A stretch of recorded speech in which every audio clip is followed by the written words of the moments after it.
Hello and welcome to Authentic Conversations with Moji. And today I'm so grateful. I have my wife, Margaret Solo Wilson on.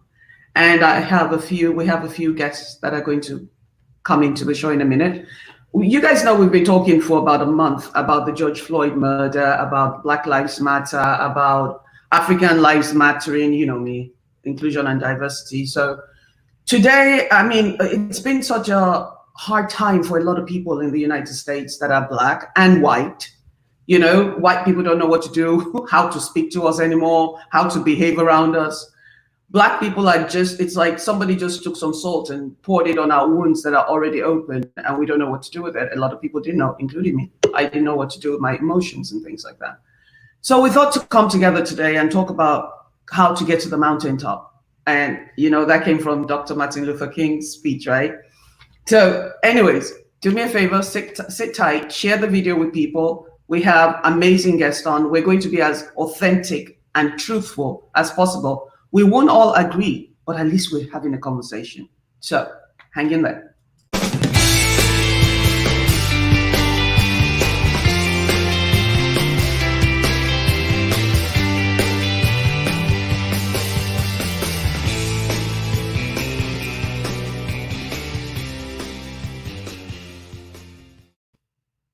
Hey, so it's Moji and Margaret. thank you. Anyway, so we have Reverend Vicky Gibbs, pastor at MCC. We have Dr. Katrina Rosen. I can never say that word, so forgive me. And then we have Kevin White as well, an IT specialist. So I'm going to the format is going to be that you guys will introduce yourself to the audience and such, and you'll tell us a little bit about yourself and what you do, and then I'll start off with a Q&A, and feel free to go in whatever direction the spirit leads you. All right, so let's start with Reverend Vicky Gibbs. Good morning. I'm Reverend Vicky Gibbs. I am the associate pastor at Resurrection MCC here in Houston, Texas, 2025 Street. I have been the associate pastor there for almost 5 years now. But I've been a part of the MCC denomination since I was 18 years old, and I've held different staff positions globally as well as locally, and have been doing justice work all of my life. Fantastic. Kevin?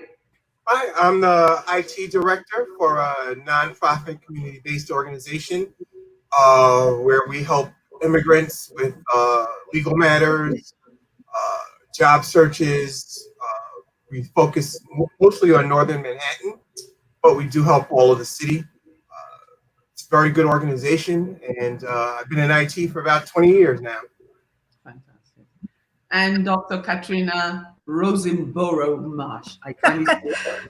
Roseboro. You're going to get it. You're going to get it. Good morning. I am a psycho-spiritual counselor. Been practicing for over 15 years. Have a practice called a Fit Mind Professional Counseling. I'm also an associate pastor, kind of dually from Rivers of Living Water, UCC, in New York, New Jersey, but moved to California. So I'm also part of City of Refuge as a lay pastor there, and just received standing, my wife and I, in the Disciples of Christ. That's fantastic. Thank you all for joining us, and thank you for taking the time to actually do this conversation. It's so very important that we have authentic conversations with each other. So, like I said earlier, we know about the killing of George Floyd. Everybody in the whole wide world saw it. It kind of ignited a fire in a lot of people globally. One of the questions that I have to ask is, Black people all over the world are shouting Black Lives Matter. So we already know at this point, it's not just about the United States anymore, even though it started here, which has a huge message bundled up with an American bow on top of it. I'm going to start with you, Reverend Vicky Gibbs. How do you think this movement became global? Why do you think it became global? I think it became global because people around the world actually watched someone take someone's life. I think that it resonated with people so much. With him saying, "I can't breathe." Um, the psyche of I believe of us all who are people of faith is that we remember that God put that breath in us, and to watch someone take that breath out of someone else had an emotional and spiritual impact. And I think that um, it resonated with the world um, because it was so cavalier in the way in which he took that man's life. And Kevin? I think when you watch somebody for 8 minutes and 46 seconds, and you watch them literally die in front of you, it's going to have an impact on everybody who sees that. I don't think anybody could watch that video and not be affected by it. I mean, 8 minutes. It's a very long time. It's longer than you think it is just in terms of your everyday activities. And the way that man sat on his neck with his hand in his pocket, Yeah. it's going to have the effect that it did. Dr. K? Yes, I agree with the two who've spoken already. And also, not just that, I think that there's something in that core and that cellular level. As there's a lot going on in the universe now that kind of clicked for us all. And I know for some people, as we have heard, it part of it was the fact of him calling his mother who had passed. And I think that as how the universe is shifting may have been the turning point because we all have a mother. Margaret? I mean, I agree with what you said. I think I agree with what everyone said. I do think, though, that in addition to that, um, it established a commonality. See, police brutality has been going on in a lot of countries for a long time, in the most savage ways you can imagine. And a lot of those countries prior to now, Nigeria is a good example, thought it was just their individual battle. This is just the way Nigeria is. What can we do? And then all of a sudden you watch this happening in America, and you recognize that, no, this isn't just an us thing. This is a real issue, and what I've been feeling about it all these years, the average Nigerian citizen would say, is absolutely valid. The time has come for us to rise up and join forces. And so I think it also established a thread of commonality across the world. Thank you. So, I mean, for me, I think the what I see is pretty much wherever there are Black people, we've all been colonized or enslaved at some point, physically, mentally, because even the countries that were never enslaved in Africa, they were still enslaved mentally. The mental enslavement is the hardest thing to get over. And then when you see a country that's a land of the free, where somebody can actually just stand there with people watching on live camera, and he, for whatever reasons, did not even feel like people were watching him, or his spirit must have left his body at that point, or his ego took over. Whatever it was, it brought something home to each and every one of us that watched. And we're talking about millions of people. You're talking about Sweden, England, everywhere, all over the world, people were marching and such. So obviously, this is something that's not just United States. Incidents alone, like Margaret said, this is something that's worldwide. And for all Black people all over the world, we're not going through the same things, but we all have our own pain. And which brings me to the point of where do we go from here? And, the distractions are deafening. It's just scary that there's so much distractions being thrown in. And Kevin and I had a thing on my page the other day when I said, I don't understand why they're taking the name of Aunt Jemima off, because in my head, what I'm thinking is, I have a friend that I went to university with whose name is Jemima. I don't know why they named her that. And I remember the counselors used to laugh at her and say she needs to get a more Europeanized name because she won't get a job. Now it makes sense, because until a lot of us start speaking to each other and explaining things to each other, some people that are Black Americans don't even get it. They don't understand what is going on. So my question on that particular topic of the distractions, the one last night just totally blew me away when I got an email saying in Texas, because I'm a realtor, in Texas, they will no longer be calling master bedrooms. They'll be calling it the other bedroom. The primary bedroom. The primary bedroom. And I'm like, whoa, we're asking for change. We're asking for the Constitution to be revisited because Black people were not put in mind. But you want to change. How about you ask us, Black people, what you do? Instead of just coming up with this great idea. So my question is, how do you guys feel about the statues being taken down, the master bedroom not being called the master bedroom again? I mean, is that part of the movement? Is that going to get us to the mountaintop? Are we going to be able to reclaim the mountaintop that way? Hey, who wants to go first? Dr. K, you go first.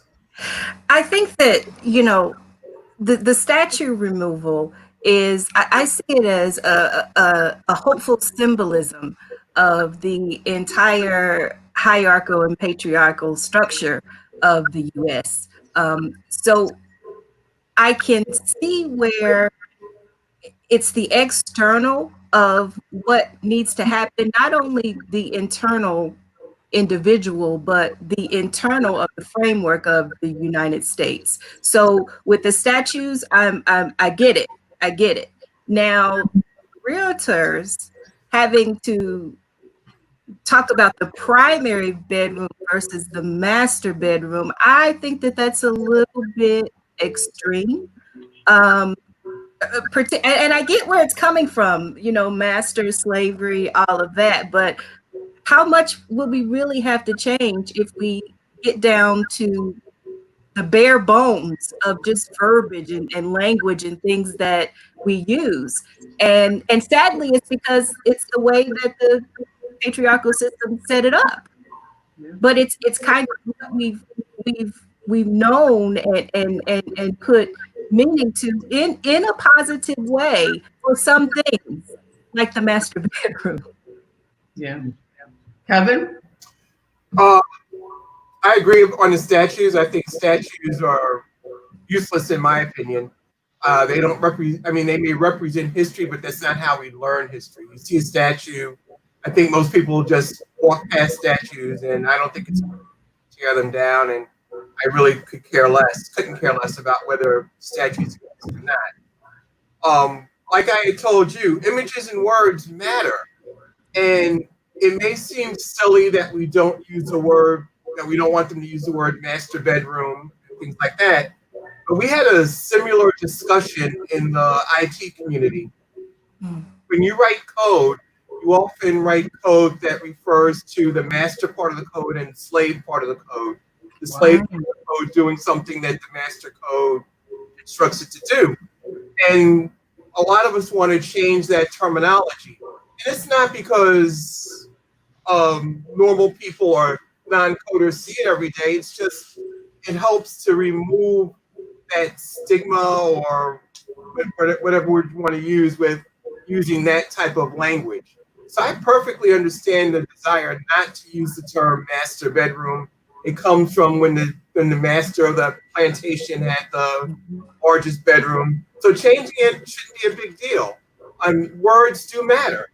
That old saying, sticks and stones may break my bones, but words won't harm me. That's not true. We know that words make a difference. So changing all of these words, fine, do it. It's going to sound silly to people, but there was a time when women and Black people voting sounded silly. Rev Vicky? I agree with what Kevin said wholeheartedly. Images and words have their own power. When I bought my first house, I never referred to the primary bedroom as the master bedroom. I have always called it an owner's suite, and that is empowering for myself, and how I look at owning my own home.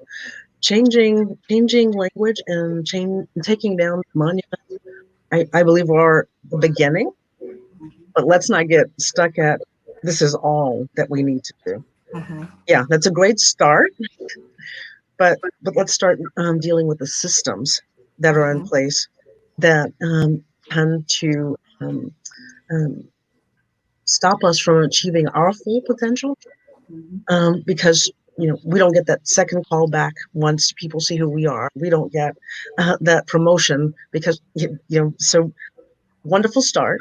I appreciate the start, and there is so much more. Okay. I'm with Reverend Vicky on this one. I actually think it's both. I agree with you. And I think what I worry about when I hear about, these changes is that we don't stop there. So I agree with you. My other point, though, is I agree with Kevin. I'm very, very big on words.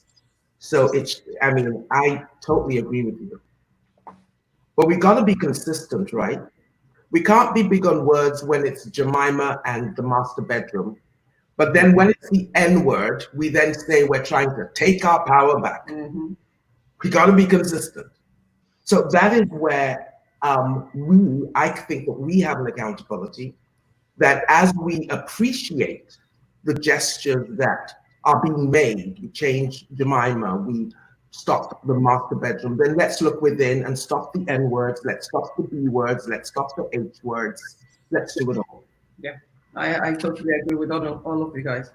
Can I say something on that? Yeah. I want to say one of the reasons, and you're absolutely right in terms of the power of words, and where you're talking about the systemic change.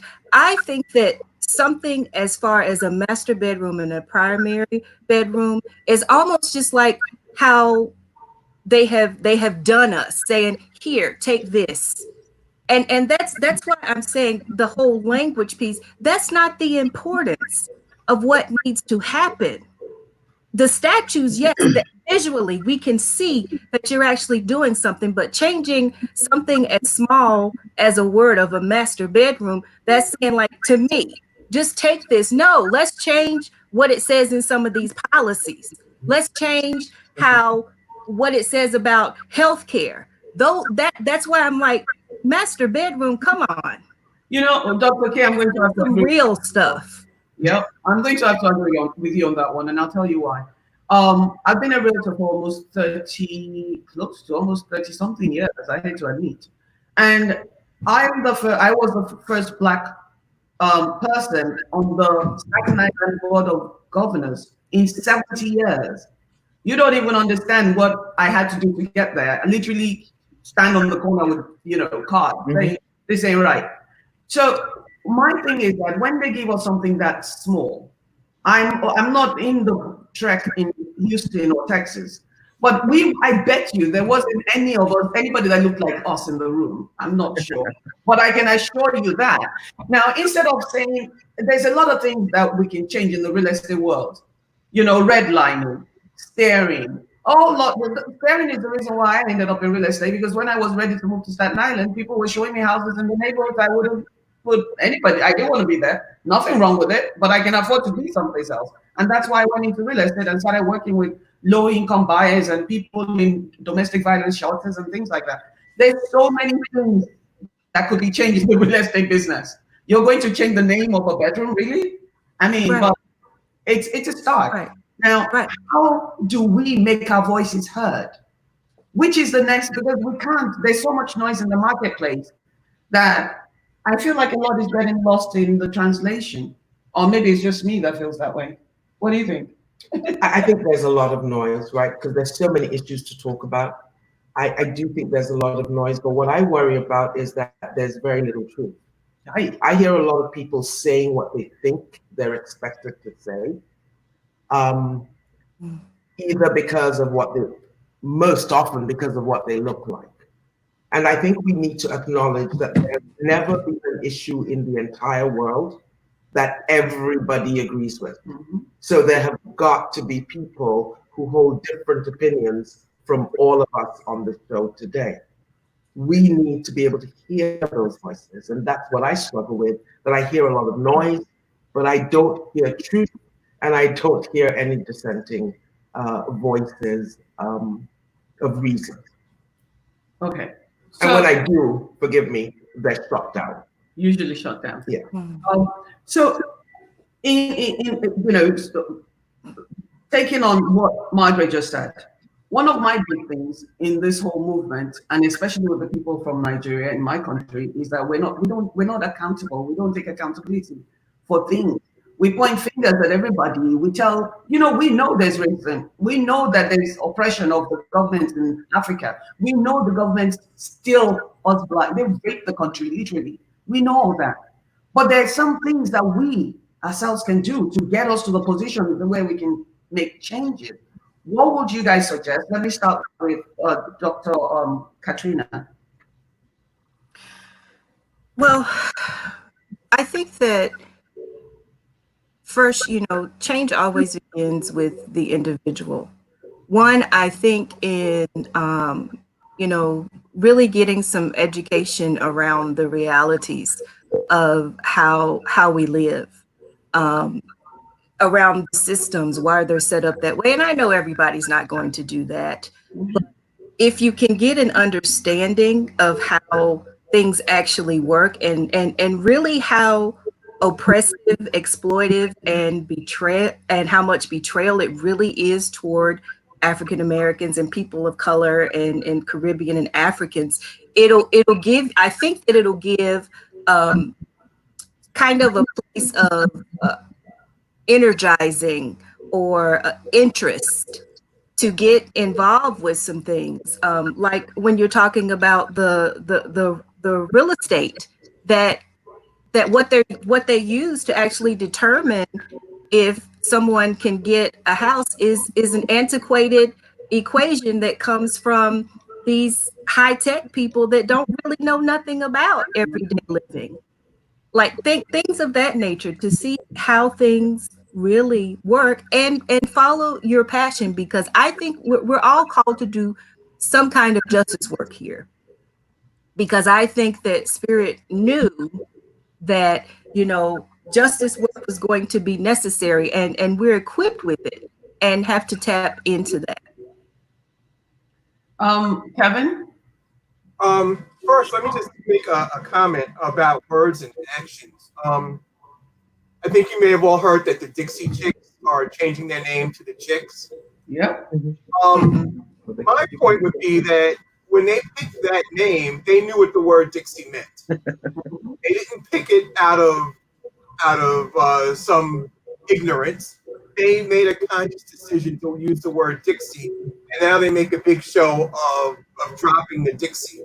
I applaud that, but where's the action behind it in like bringing more black people into country music, or hiring a black drummer or a black guitar player or whatever it is, or making it easier for black musicians and other minorities to get a foothold in Nashville? That would be the action that needs to follow that name change. When it comes to change within the black community, there's a lot of things that we might need to change, but a lot of those aren't going to change until the outside society changes first. When you have people who have no sense of hope, if you grow up poor and now it's even harder to break out of that poverty because the system is frankly rigged. You cannot change that mindset unless you change the system that causes that mindset. So we can talk all we want to about changing the mindset of black people, but we can't do that until the system itself changes. I think that's like the chicken coming before the hen, or the hen coming before the chicken, and I'll tell you why. See, when we start talking about systematic racism, the Constitution was written how many hundred years ago, without the black people being free at that point. So we're talking about something that is below term, right? It's going to be slowly, because we're not going to give up the power like that. We have to take it, but we have to take it in a fashion where we can also hold on to it. Because I look at Nigeria, a country like Nigeria, when they gave us our independence, everything went, to the, I can't even say the word, so let's just leave it at that. But everything went kaput.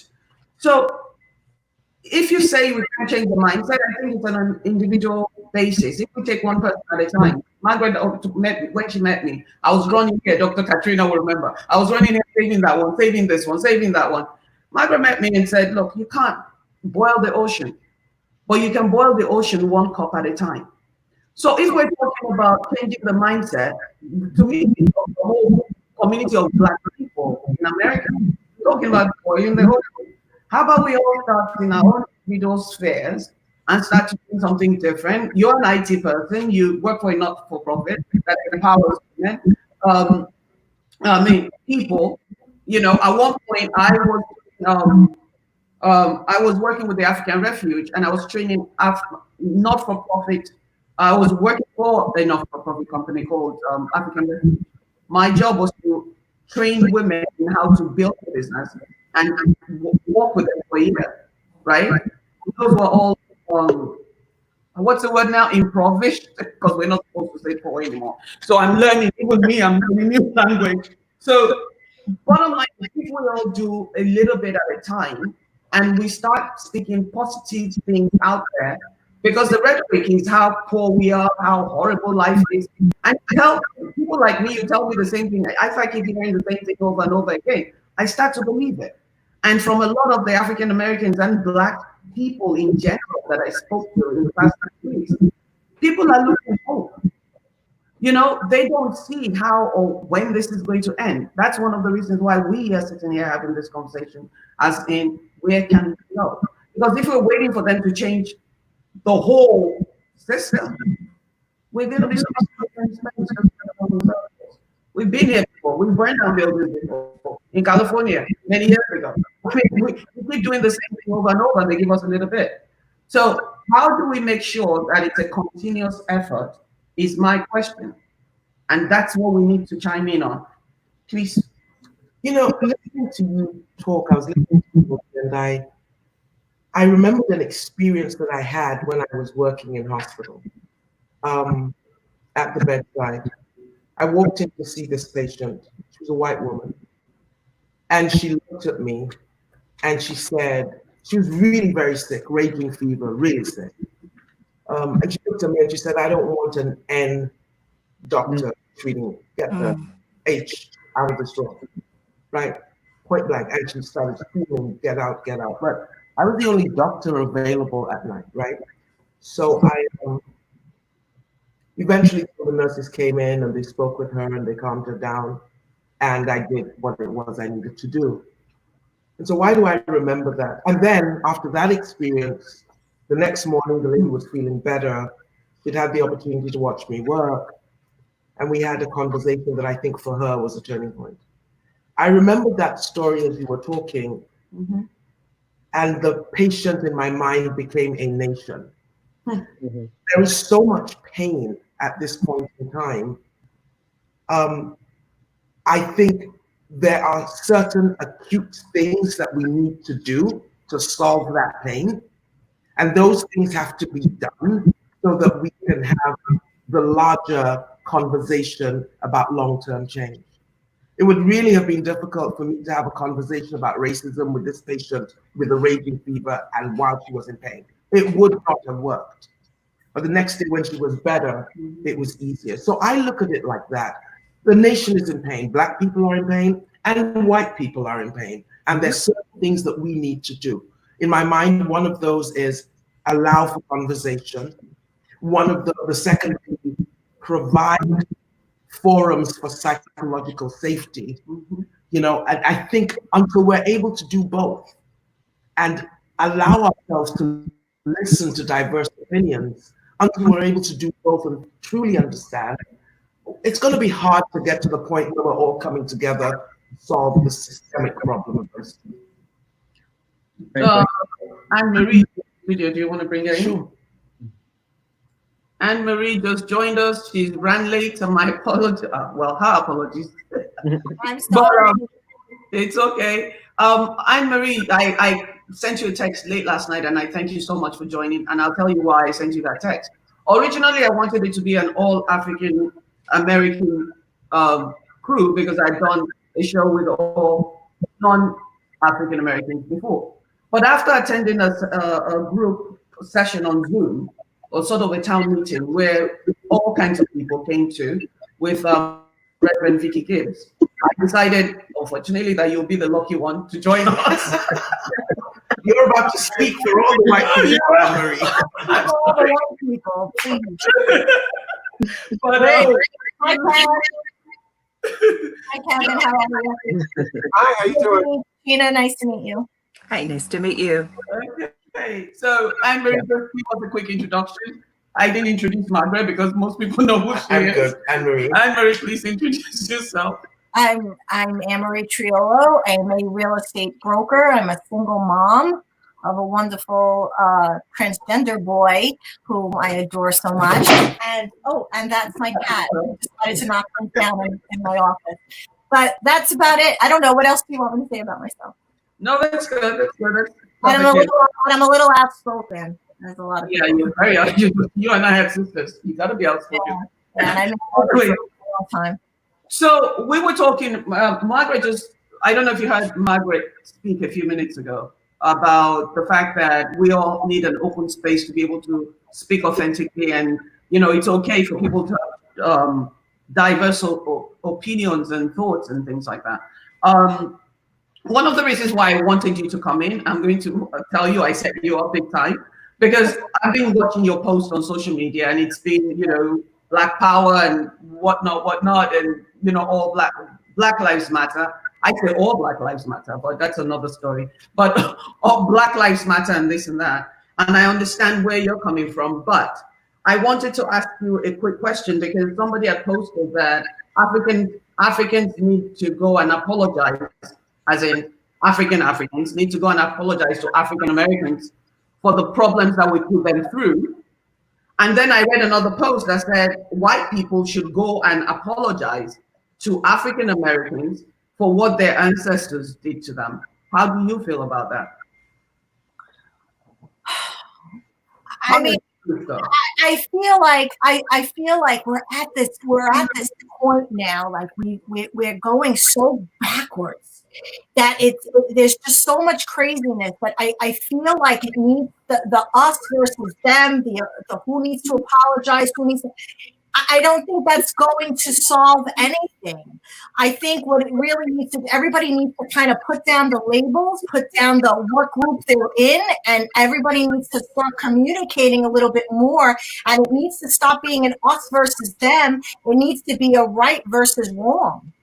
And I think that when we talk about a lot of the different things that are going on, it just everybody goes on these teams, and that's what's dividing, and you're not getting to the root of the problems. I think for white people, the truth is painful.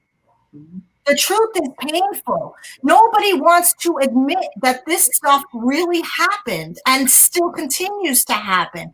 And I feel that if they accept that this happened, that it's kind of shining a negative light on them personally, and they need to stop looking at it that way. Does that make sense? I feel like I've been watching Jane Elliott. Do you know Jane Elliott, the TV, yes, blue eye, brown eye thing? And and I want to say something because it kind of when you know better, you do better, and I'm continuously learning. I mean, my son alone teaches me so much stuff that I didn't even learn in college, and what I learned in that is because I normally say I'm colorblind. I don't see color. Because why? Because I'm accepting of all people of all types. I don't really care who you are, as long as you're a good person. That's how I see things, But what I learned through watching the Jane Elliott videos is that I'm actually wrong for saying that. I'm wrong for saying I'm colorblind. There's nothing wrong with seeing that. I'm in a forum right now, with a bunch of Black people. There's nothing wrong with saying that. You are Black. I am white. These are our differences. Let's embrace them rather than saying, no, I don't see it. No, I don't see it. And I think these are the issues that people really need to start getting to. Thank you so much for that. I'm going to jump off that question. I'm going to jump up with the question on what you spoke about, which is basically that we all need to stop being allowing the system to divide us. Because one of the problems that I have, honestly, with a lot of things is that we just assume everybody's supposed to be rich. And I get shut down a lot when I say things like that. Because, I grew up in Africa where it's a class system, not so much a racial thing, or it's tribalism, not really racism, but it's the same thing. And then it becomes colorism. The lighter you are, the more pretty you're assumed to be in Nigeria. So then I come here, the land of the free, and people are not really free, if you know what I mean. So you and I and Marie have spoken quite a lot about racial issues. I've called you a racist, you've called me a racist. I talked about you on the show yesterday, on the Zoom meeting last night. And one of the things that I said was, I remember saying people have to see me. Because for many years in real estate, I would ask you to go on showings and appointments with me because I know if I step into certain areas, I'm not getting the listings. You remember that? And you would always say, just go anyways, it doesn't matter. And the world, unfortunately, is not like that. So there will still be racists around. There's nothing, we can't kill everybody. It's not like, Ebola or something like that. This is something that's ingrained in people for generations. So once we realize that everybody's not going to jump on the bandwagon, right? Then we have to start to allow people, because diversity and inclusion means giving people a safe space to be themselves, and they will learn if we show them through love.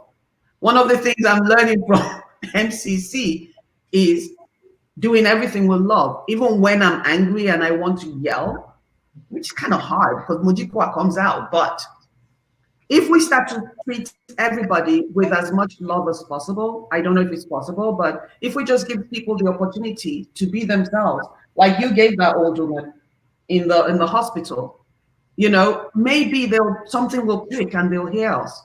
That's why visibility has been one of my movements for the past 10 years. Visibility. Okay, what do you think we can do to show for who we are, as opposed to who they see on TV and what they read in newspapers? Well, I think you pretty much hit the nail on the head, and that's be your authentic self, whatever that is, and that is identifying yourself for however you want to identify yourself. I kind of just speaking to something Anne Marie said about the labels, and it gets kind of sticky because you don't want to take them away because you don't want to take people's individual choice away, which is when you're talking about the colorism, is kind of the same with also identifying. But what kind of has happened, as she said, is we've kind of made it a division within, let's say Black. For example, like you said, Moji, Black Lives Matter. We shouldn't have to say all Black Lives Matter, but it's not interpreted that way, which goes back down to, again, not just the patriarchal, but the religious perspectives as well that some of us hold about the divisions. Because with the trans community, a lot of them don't feel that when we say Black Lives Matter that they're included. Because nobody's marching for them. Nobody's marching for these women that are being slaughtered. Right. Well, that's how they feel. But the thing is, why is it feeling that when we're talking about Black Lives Matter that you don't feel you're included in that? Because you're Black, you are included in that, but they don't feel that way. Because usually, by the way, I beg you, I'm sorry, you know me. I'm trying not to say what I want to say, so I'm going to swallow some of it, but I'll spit the rest out. Mainly the people killing a lot of the transgenders that I have researched have been African Americans. Let's be real. The last girl that was chased in a shop by a mob was Black people chasing her. That's when I started talking about all Black Lives Matter. Because at the end of the day, yes, we shouldn't have to differentiate. Even when we sit in a panel, I sat in a panel with the African American and Africans the other day, and they were going at each other. So if Africans are now differentiating themselves from Africans. When I step outside and the cop shoot or somebody kneels on my neck, they don't care if I have an accent or not, or they don't care. The bully doesn't know if I'm African or not. I'm just a black person. But the truth is, majority, when you talk about, but this is not an LGBTQ thing because I will go crazy. But when you talk about the trans women, it's black people that are doing the most damage to the LGBTQ community, and that's because of religious reasons. So that's why all Black Lives Matter came about. I just had to interject. My personal opinion Yes. is it's a whole new movement. We need Right, a whole right. new movement. We need a movement that says all lives matter, and it needs to be good versus evil. Because the thing that people are not getting, okay, is that this is a political issue that has been, it's all about power and having one group having power over another in order to set divisions for the higher group to have power overall. And everybody keeps fighting over black, white, Democrat, left, right, and all of this stuff. And all the while, we're all falling in to the exact plan that they're putting is to separate all of us. Okay, so that they can control us. All of this is BS. All of the stuff that keeps happening to black people keeps happening because there's a reason for it, because it will cause the whole divide between black and white. We need to stop that, and it needs to be good versus evil. And anybody who's doing this and setting this up for us to fight this way and to kill each other, that's who the bad guy is. Everybody's looking at the wrong bad guy. Well, I really don't. Go ahead. Which is go ahead. I just wanted to say something because I think Dr. K, you said that sometimes I'm not well. I'll paraphrase. It baffles you why the black trans people don't feel included. I think that was. I know why. Oh, okay. So I was okay. That's fine. So maybe I heard that wrong. Okay. Yes. And I was going to the point of the whole division, as Anne Marie was going into, is the whole concept of the civilization that the Western world started everything on, from taking the genius people, I don't call them slaves because they weren't slaves, bringing them here because it was all about the division of cohesiveness. Yeah. It was about dividing and isolating for economical and political reasons. Yeah. And that's what we're not grasping of what is really happening. Right. We're perpetuating that over and over again. Yeah. People need to wake up. And I think the only way people are going to wake up is if we have to just keep putting the stories. I have to put props out there to Vic DeBettato. God forgive me if I'm pronouncing his name wrong. He's a comedian, local comedian on Staten Island, white Italian guy, curses up a storm. But he's also the father of a gay son, and he's also been, putting out these videos explaining how this systemic racism has been happening, and he's just trying to kind of shake people and wake them up and say, look at the stuff that has been happening for hundreds of years. He talked about in one video. He talked about how I'm an Italian American, right? How Italians were persecuted, were lynched, 100 years ago. But it only took about 50 years for that to stop happening because Italians are still white and we blended. So eventually, the problems that we were dealing with are gone. But yet, black people 400 years are still dealing with the same stuff. Yeah, little increments of change, but still the same stuff kind of happening. So it's kind of stuff like that in your face knowledge. We unfortunately were gypped growing up, and our education system didn't teach us all of history. They taught us the history they wanted us to learn to keep us all the places that we needed to be in. Okay, so like cattle and sheeple, we all followed what it is that we were supposed to follow.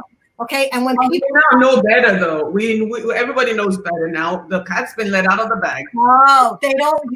Moji, I'm sorry, they don't know better. Okay, I grew up in an all-white neighborhood, and I can tell you, yeah, there's a good portion of people who most people don't know. When I sit there and I explain things, I remember with the Aunt Jemima, for example, people didn't know, oh, Aunt Jemima, big deal, it has a black. Do you even understand that the word aunt is a derogatory name for a black person? Do you understand? I didn't know. Yeah, a lot of people didn't know that kind of stuff, and I just keep trying to educate people as much as I can. And even me, I'm learning as I go because there's so much that I didn't even know. Kevin, as an African American man, right? The African American male is allegedly the most at risk, and I have to say allegedly because I didn't check the data. But according to what I read out there, it's mainly African American men that are being put in jail, that are being, things are being planted on when they meet them and such. I'm not saying nothing happens to African American women, but how do you feel about going forward? I mean, because there's got to be a psychological and emotional effect of all that's going on around us, among every range, every socioeconomical status and all that stuff. How do you, as an African American man, feel today in this world that we're in? I'm of the older generation, so how I feel is probably different than some of the younger brothers might feel. And in my years, I've gone through a lot, overcome some, didn't overcome others. I think historically speaking, Black men have always been viewed as a threat, much more than Black women have been viewed as a threat. It doesn't mean Black women are not at risk. It just means that Black men have always been viewed as a sexual, physical threat to both white womanhood and Black and white males in other ways. And that is perpetuated in many, many ways, from the fetishization of Black males sexually to job seeking and all these other things. How I feel personally and how I think we need to change that is we have to force the white community, white majority, to take responsibility for their actions. I cannot teach someone, and I've said this before, I cannot teach someone how to not be a racist. I don't have a white child. I will never have a white child. A white parent has to do that. I cannot force them to do it, and I will no longer take responsibility for them doing so. So until they change that, and until we get people to accept the fact that you did this wrong, and if that means that white people have to apologize for 400 years of slavery, then so be it. Yes, they should apologize. And yes, I know that Anne Marie never owned slaves, but she has benefited from a system that subjugated Black people for 400 years. So yeah, maybe she should apologize. Maybe she has. But her personal apology means nothing unless white society as a whole stands up and says, we need to apologize for this. We screwed up. We did wrong. And now we want to say all lives matter, but all lives didn't matter from 1619 to 1965. Okay, they only begin to matter now. So, Black lives may matter, Black lives do matter, but white is going to have to take white people to understand you need to apologize for this. You did wrong, and yeah, it wasn't you personally, but you have now benefited from 400 years of our free labor in a lot of respects, because we may not work for free, but we certainly make less. If white America apologizes, then are we Africans supposed to apologize as well? Absolutely. If you were involved in the slave trade, then you need to apologize. But I wasn't. My father wasn't. We don't know anybody that was in my family. I'm sure there was somebody, but we didn't. I think, look, if we start asking people to come, every white person to come and meet the 70% to come and apologize to the 13% because of what they did, for me, I don't think it's, if people need it and people want to give it, by all means go and do it. But I personally, like I said on somebody's thread last week, I'm not apologizing for Jack because 35 years in this country, I saw that probably more So because I'm out there living, my life and not expecting anything from anybody and doing the best I can, I Mo, can't even tell you how many times. Think about that. can I jump in just for a second? Can I jump in for just a second? I think the point that gets lost when we talk about apologies is about people like to take it back. Well, I didn't have slaves, and I wasn't a part of that, and that's not my issue, and my family didn't do that. Who cares? Mhm. I'm talking about what's going on in this very moment. Mhm. You know what's happening in this very moment, and if you are not actively doing justice work about changing what is happening in this very moment, you don't get to say you don't get to say that I'm not benefiting in this very moment. Right. Because you are. That's the So apology. it does not matter if your family was a part of the slave trade or anything of that nature. You witness what is happening to African Americans and to Africans and to all Black people around the world. What is going on with them today? But can It is your responsibility as a human to be about bringing justice for all people. But And justice I want just not the same thing as apologizing. Why do we need? Because we've been degraded. Now we want to degrade the whole white race. an apology is not a degradation. But yeah, It is not. I don't see it that way. Germany has apologized over and over again for Nazism. And by apologizing, they accepted that that was part of their past. America has never accepted that slavery is part of its past. And part of accepting that might be the apology and saying, we did this. And you can hear politicians stand up and say, oh, slavery was America's original sin. Yeah, that's just words. And people have apologized and said, well, we shouldn't have had slavery. But America as a group has never apologized for the act of slavery. And so we accept that we made that mistake, that slavery happened. And until America deals with slavery, they're never going to change those racist beliefs and everything else that happens. And that's why I say, yes, people need to apologize for that, because we need to accept it, that it happened, and then move from there. Just like Germany did with Nazism. They accepted that it happened, they apologized for it. Now, you don't see any Nazi flags in Germany. You don't see any statues to Hitler. Okay? Which is why tearing down Confederate statues and making changes in the language are important. So then can we just agree on the fact that maybe the government needs to apologize? Because, I mean, no, if anybody comes to me and apologize, I'm telling her, sorry, I don't want it. Because the government itself has to apologize by the things, the changes that they do and they put in place. That for me is more important than Lily Sue calling me up and crying and apologizing, because I don't even know how to receive that. But the government, like Germany did, the government apologized, and they then gave restitution. That is where we need to focus on. In my opinion, I don't know much. Reverend Vicky, go ahead. I wanted to go back to the question you asked us. How do we make these changes happen? It's about having conversations about like this, but having all people in the room. It is about asking our white siblings to listen and to hear what is real in the lives of people of color, and to accept that truth as their lived experience, instead of saying, oh, I don't see that, but just to actually be in the space and to listen. Because often when we're in spaces like last night, where we had a mixture of people in the room, conversation tends to be redirected around, oh, I'm sorry, oh, I felt bad about this, I didn't recognize until this.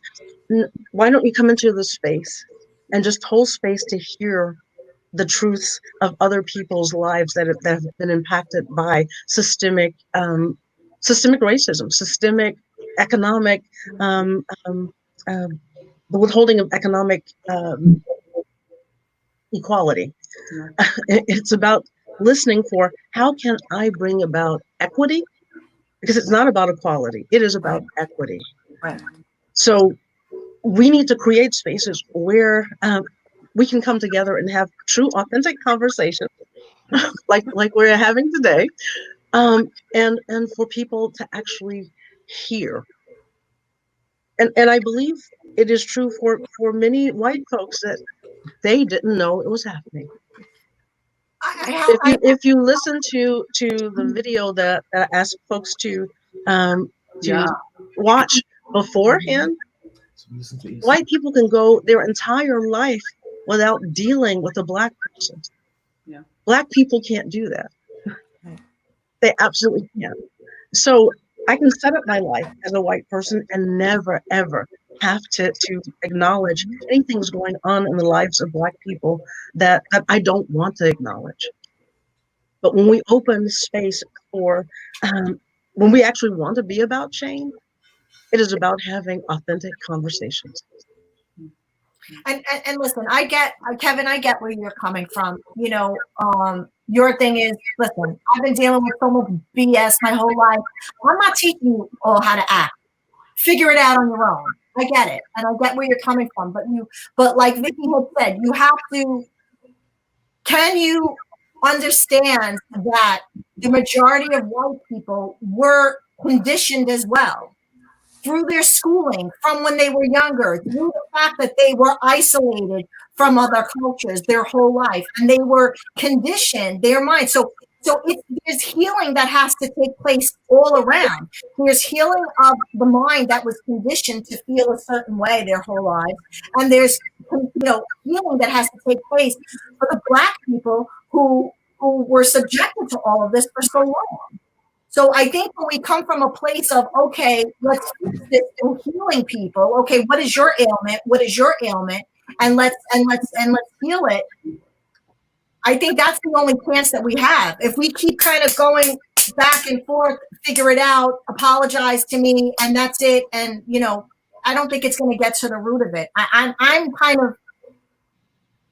I like to always be hopeful, but I have to tell you, through the conversation, I have a lot of conversations with a lot of white people, and I constantly feel like I'm always trying to educate.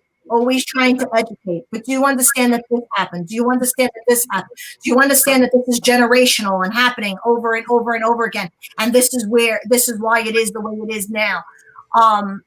And some people are just so attached to their ego and their stance that it's difficult to penetrate through that. I don't know. I want to be hopeful, but I feel like I don't know how we really get out of this.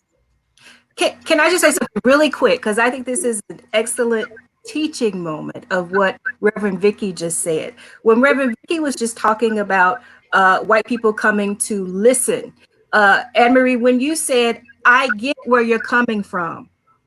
I know, I don't. Wait, right. That's the reality. You don't. You're not Black, and you're not a Black male. So what Reverend Vicky is saying, if the white people can just come and listen and don't take away from what the Black person is saying their experience is. Right. You just took away what Kevin just said by what you did by interjecting yourself and what you think. Do you follow what I'm saying? I understand. I do. And that's what's happening. And that's what's happening in some of these conversations that are taking place. And it's not a way to hold the space or begin to heal, because you're not really listening and hearing what the Black people are saying. Now, stand on that premise that you just said? I'm an educated woman. I read a lot about this stuff, and I'm constantly trying to educate myself. And I just did it again anyhow. Do you understand how deeply rooted this is? Do you understand how deeply rooted this is? Mm-hmm. I do. I'm a therapist. I do.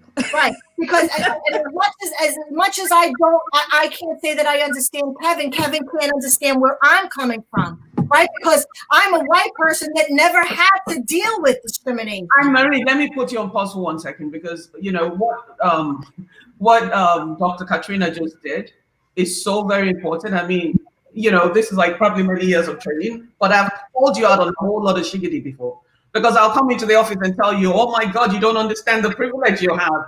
I can't even enjoy housing, so neighborhood. So, and you'll be like, I don't get it. It's not possible. What do you mean? You're so brilliant. You're probably one of the best realtors on Staten Island. I never could understand it, but now you do.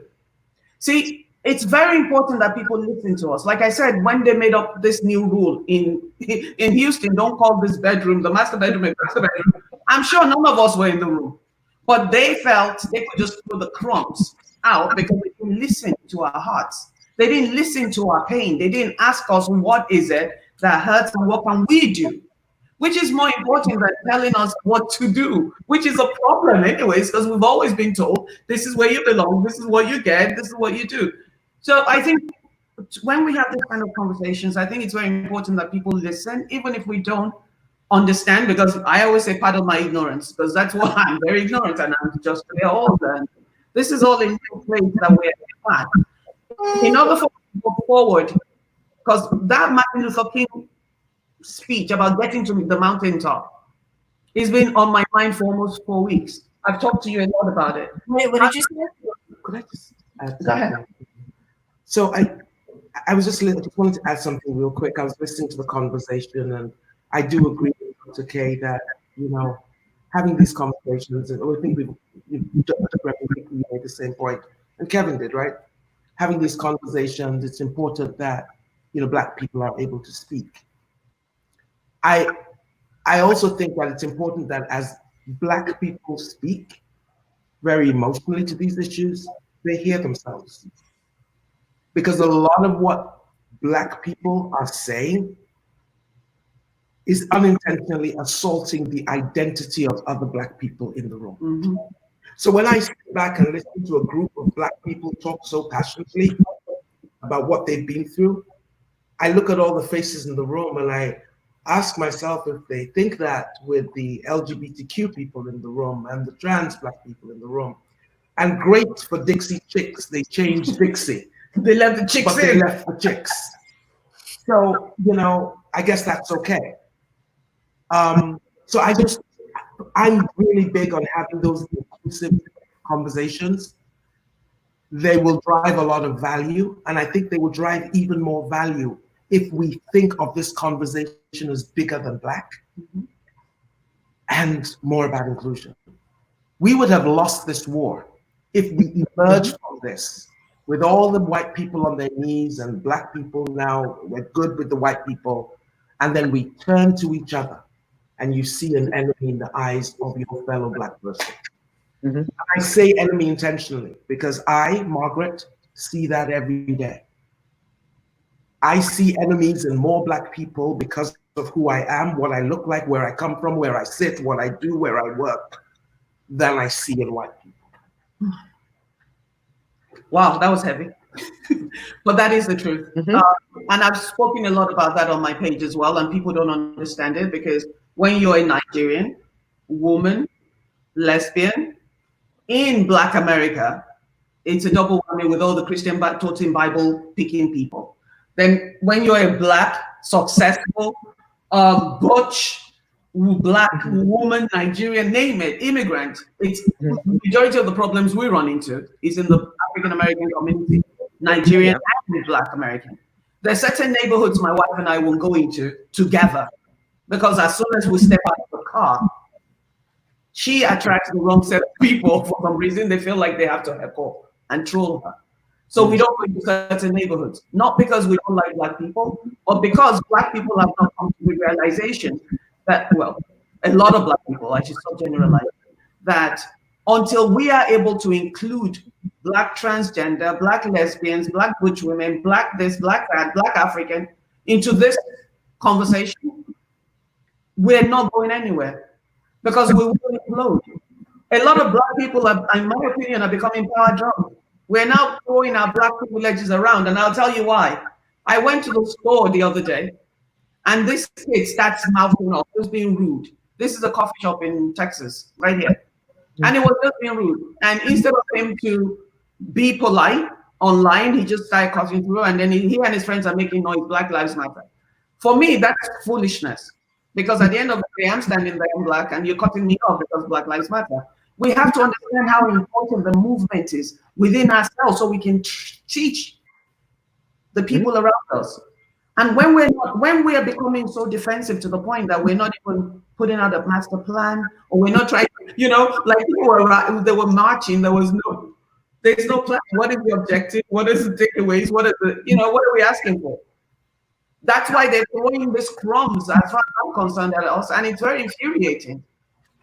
Until we come together as a people in the Black community first, and then be inclusive of everyone, I agree. it become very difficult. Anyways, so the topic was, how do we get to the mountaintop? Sorry, we only have about 3 more minutes. So can everybody give us something to take away from this show today? Because this is not something we can tackle in an hour. This is something that has to be ongoing. So if Reverend, if we start with something we can take away from this show to lead us to the next stage in the movement. I think what Dr. King said, that we are inextricably linked together. Until we understand that truly, then and only then can we start moving towards the mountaintop. Just like what Margaret said, it is about including whole people in the process. And like what I referenced last night, until the non-cis trans person of color who is a sex worker, until that person has justice, no one has justice. So we have to look for the least, the last, the lost, and make sure that things are right for them. And when that happens, it feeds upward. Yeah. Dr. K? Well, I had to kind of look that up. I'm actually a words person, so I was like, what is she being by recovering the mountaintop? And I looked at each word and kind of thought that it meant that we were going back to a state that what was natural for us. So recovering is kind of like the reclaiming the state of that which is not surface level, but kind of atmospheric, and putting the spiritual into it. So in terms of recovering that, I thought about, before all of these systems were created, particularly because we're talking about Black people, even white people, that there was a concept of community. It is how things were done. Right. But the consumerism is what seeped in and shifted every area, from mathematics to sociology to psychology, and set forth a trajectory to keep people oppressive. So in order, I think, to kind of get to this mountaintop, we might just have to tear the mountain down and rebuild it. I agree. Go ahead, Margaret. I just have two things. Recovering the mountaintop for me is about truth, the courage to speak the truth, and inclusion. Everyone. Kevin? Couple of things. Recovering the mountaintop, you can't recover something that was never there. America was founded on this ideal of equality and everything else, but that never really existed. And we haven't gotten there yet. So we're not recovering it, we're still looking for it. Second thing is that America has always talked a lot about personal responsibility, and it's your personal responsibility to improve yourself, so forth and so on. But what America never wants to accept is its personal responsibility for racism. When it comes to racism, it's, oh, well, I'm not racist, so I don't know what you're talking about. And until we actually accept that personal responsibility for it and say yes, I may not be an outward racist, but yeah, there's probably some things that I am racist about, or I am sexist about, or whatever. And until you accept that and make that effort to change it, it's going to be the same. I spent 15 years, more than 15 years, working for an organization that worked mainly with LGBTQ women and trying to get them into the construction trades. And they would walk on a construction site, and if they were feminine looking, then quote feminine looking, they would get issues from male construction workers because, oh, you're too pretty to do that. If they were more looked a different way, then they would say, oh, well, what are you trying to be a man? And we had to constantly fight with the unions, for example, to get them to change that mindset. And it's slow. But one of the things that happened to change some of that mindset, and one of the things I'll always remember is one of the apprentice directors of the elevators union wrote this 20-page memo about being gay and being a homosexual male in the construction industry. And nobody knew he was. And he published this memo. And all of a sudden, all these other apprentice directors had to say, oh my God, we never knew that about you, but you're such a nice guy. And he goes, what do you mean I couldn't be a nice guy because I was gay? And it changed some of the thinking of some of those directors. So the same kind of thing has to happen. Accept the responsibility that, yeah, you have prejudices, you have issues, and then work to change that, but accept that responsibility. And until America does that, we can't get to that mountaintop. Anne-Marie? Okay, I don't know this mountaintop that you speak of. I did not know about. It's in Staten Island. Okay. I use the metaphor of the mountaintop. Okay, I'm getting the gist of it by them speaking. But listen, I agree. I agree with Kevin and what he's saying. I mean, all of the panel. I think that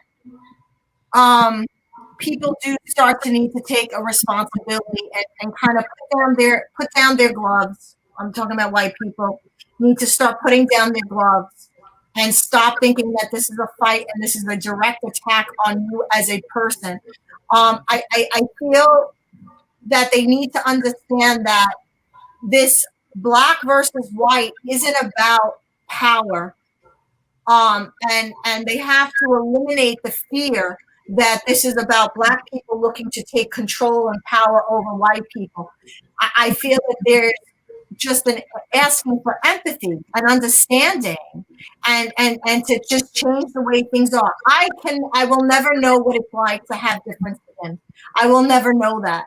And once you kind of grasp that, I think that maybe they can start seeing a different light. And they have to, I feel that white people as a whole need to start understanding that this does not just start with slavery. Okay, yeah, we had to wait for the 60s specifically. That there's all this stuff in between that they're just not aware of because you just didn't see it. You weren't subjected to it. I get it, but at the same token, it doesn't mean just because you didn't see it, you can't learn about it. And I feel like just my culture needs to really just start to educate themselves and put themselves in different people's shoes and understand that things are just wrong and we have to just eliminate the wrong and forget about this Democrat, Republican, and all of that stuff. I abhor all of it. I really do. I can't stand the politics anymore. Go ahead. No, go ahead. What were you going to say? I said something on a thread yesterday and I got slaughtered. And I'm going to ask you guys to give us about 10 minutes so we can take questions from people. But I got slaughtered in a big way because I said democracy does not leave room for equality. The system of democratic regime is about the haves and the have-nots, and the have being served by the have-nots. So when we start to think about the way that the United States was constructed and how they've manipulated the rest of the world, really, the rest of Africa, we're literally enslaved. We just don't know, we don't know it. So for me, when you ask me when I ask myself, how do we get to the mountaintop? And I came up with that question because when I was doing my research, I went to the University of YouTube, Kevin. When I was doing my research, I you know, Reverend Vicky's always sending us books, right? That we read about issues and things like that. But it was important to listen to the conversations of Martin Luther King and all these other revolutionaries. And then I came across the Black Wall Street. I came across the first African American millionaire. I came across all these people. The guy that created the cars, and his concept was stolen. And I found a lot. I had no idea all these Black people created so much. They don't teach us our story. They teach us Plenty of that. No. So for me, I say visibility is key. Even when we're talking about the fact that, who are your role models? I'm blessed that I go searching. I'm blessed that I'm hungry for information. But a kid whose mother was on welfare, whose grandmother was on welfare, who nobody's ever been to university in their whole generations, how do they find these things? So it's about us all lending our voice to educating everybody about these issues on ground. It's a place. So it takes courage. Because listen, I'm going to tell you, you know, Moji, because you worked here, okay? I own a business. My business, okay, I'm in a place where you have majority Republican, Trump supporting white people. Let's not go to politics, please. I can't do that. What I'm saying, no, I know, but when I speak out, I'm personally putting my business in jeopardy, right? Because one of the reasons I moved out of Staten Island, I own a real estate business with 22 agents. One of the reasons why I moved out of Staten Island, you already know, is because of the fact that but we're not going to touch that because this is not the show. And there's too many people's livelihood at risk when they talk politics on the show. I don't work for anybody. You don't work for anybody. We can come back and do this another day. So let's leave it at that. Anyways, let's take some questions so we can get to our Saturdays and hopefully we can answer questions of some people. Comments. how do you see the comments? Hold on. Margaret, I see them on my end. I don't know if you see them on your end. There you go. There we go. Happy Global Pride Day. Black Lives Matter. Okay, John Adewoye, thank you. There was John actually also. Is it global because white superiority is a global problem? Understand world economy. That alone is like white ideologies kneeling on the throat of the rest of the world. That's heavy. Kevin.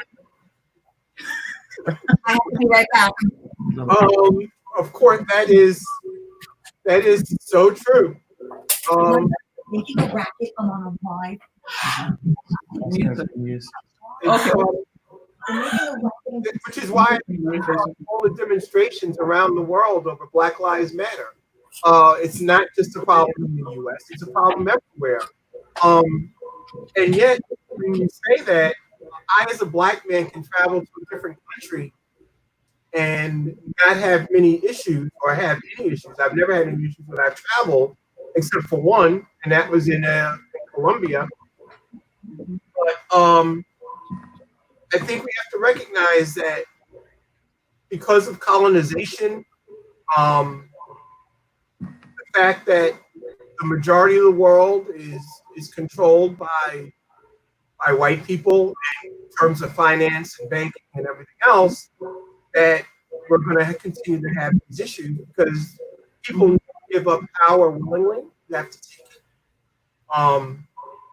And one of my concerns is what's going to happen when China finally takes over everything.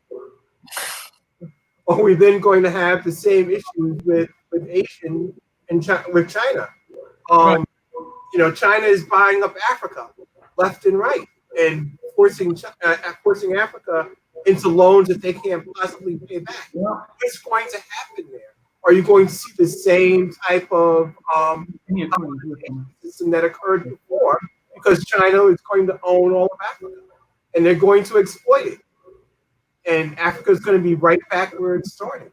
So we need to fight that whole system. Definitely. Yeah. Can you take Khadija's question? Comment. Khadija says, waiting for any system to change before we commence work in changing people's psyche is to wait forever. It is people who change things and not the other way around. Change must begin from us making a conscious effort to challenge the status quo. Thank you, Katia. 1,000%. Yeah. Olu says, we have not been here before. I have never seen corporations make changes so quickly. True. This is a long-term change and it has not and will not end anytime soon. Amen. From your mouth to God's ears. Amen. Last comment. Ekanem says, I would suggest that the mountaintop is the ideal.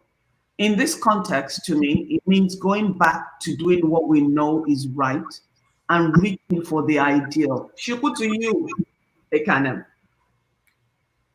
Do you, anybody have a comment about Ekanem's topic? I mean, I agree with her. I mean, I think some people might, question when she says going back. It's almost like, she's suggesting go back into the future, I don't think that's the message in here. I do think that we do need to go back. We do need to remember just those basic ideals.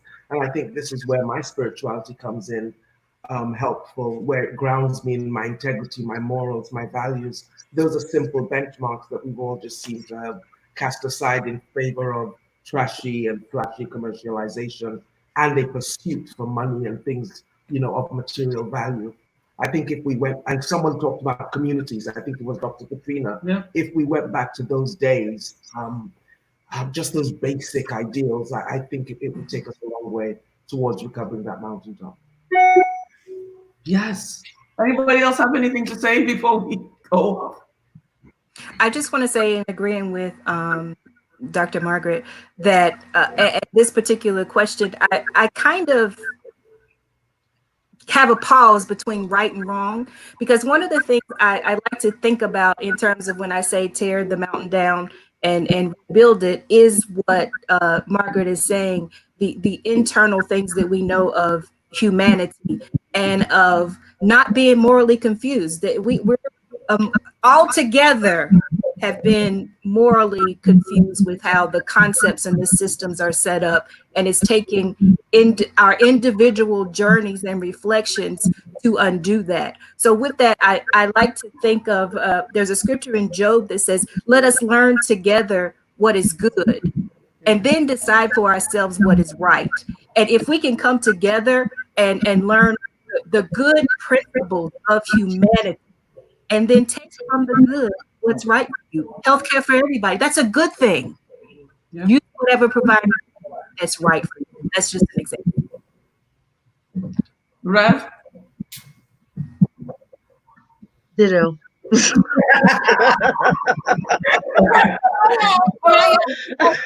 I ask a question? I know you said how do we get to the mountaintop, but because I'm feeling so I'm gonna get emotional. I hate all of this that happens. I'm sending you cyber hugs. I hate seeing so much pain in the world. I truly do. And I'm feeling so doubtful. I'm feeling so disheartened that people will really take the time to learn and to care about other human beings. And I'm scared. I'm scared for my child being in this world. I'm scared for other people's children. They're all watching and they are suffering. These poor children are suffering watching all of this stuff. So my question to you is that, is it possible to find this change? Do you believe in the human race as a whole that we will be able to find good again? Because I'm feeling so doubtful and I feel like it's only going to get worse before there's any chance of it getting better. I'm sorry to break you up. It's just that this has been very overwhelming for me the last few weeks. You and I both. I'm going to take that because you're my sister. And it's important for you to hear me. Remember 5 years ago when Rodney, is that his name? The gentleman in Staten Island was killed. I forget his name. How can I forget his name? Kevin. Eric Garner. Eric Garner. When Eric Garner was killed, Kevin, you were on my page, and I was screaming because I have black sons.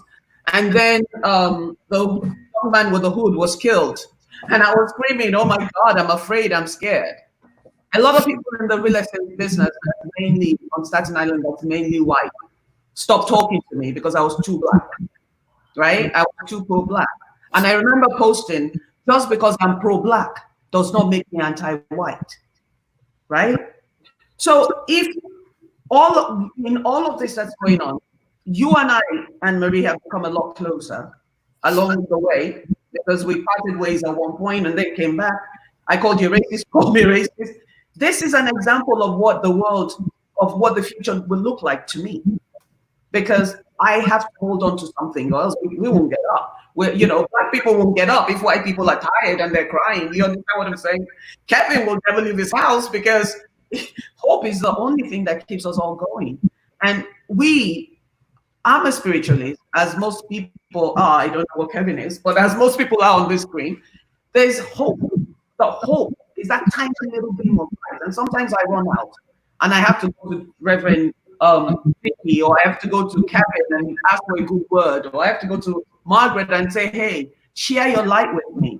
I think when we get to the point where either any one of us is feeling low, it's okay to reach out to somebody and say, look, I'm kind of falling apart at the seams because I don't understand this thing at all. And it's fine that you don't understand it, but when you look for hope, right? You and I didn't speak for a whole year. Now we can't go 2 days without speaking, with all the stuff that's going on, black, white, green, whatever. So that in itself is hope. Because for a long time, you didn't see where I was coming from. You didn't understand where my anger was coming from. You didn't understand why I am who I am. And now you get it. So we're hoping that the whole of the United States, 70% of white people in America, also got that message when they watched George Floyd get murdered by that white person. White bad person, because it's not every that white person that's bad. Not knowing is not an excuse, but it's not everybody that's racist. And they all have unconscious bias. Anyways, we'll talk off the stage, but don't worry about it. There's hope. There's going to be light. We're all going to send you positive energy. Keep doing what you're doing. Keep carrying the torch. And that's all we all have to do. Keep talking, keep speaking, keep teaching, keep learning. And make sure you laugh once in a while. Laugh at yourself. Moji, you gave me that name. She gave me Mojalina.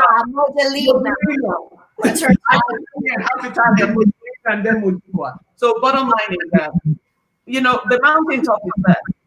Maybe there's no mountaintop really. We don't know.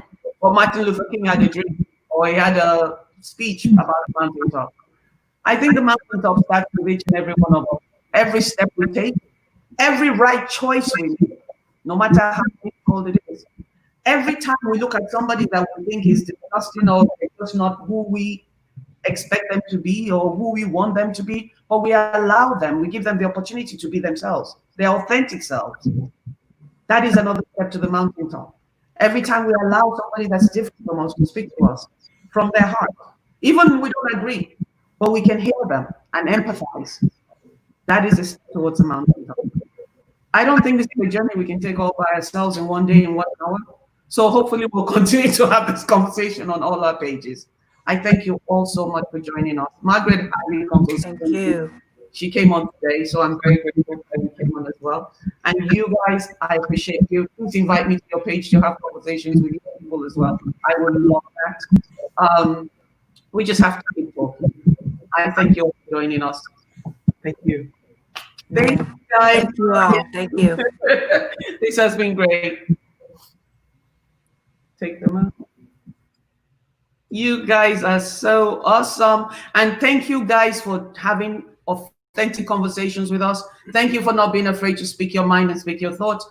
To all of you guys that contributed to this conversation, I say thank you. May the universe continue to be with you. Namaste. Oh God, what a day. Great, great conversation.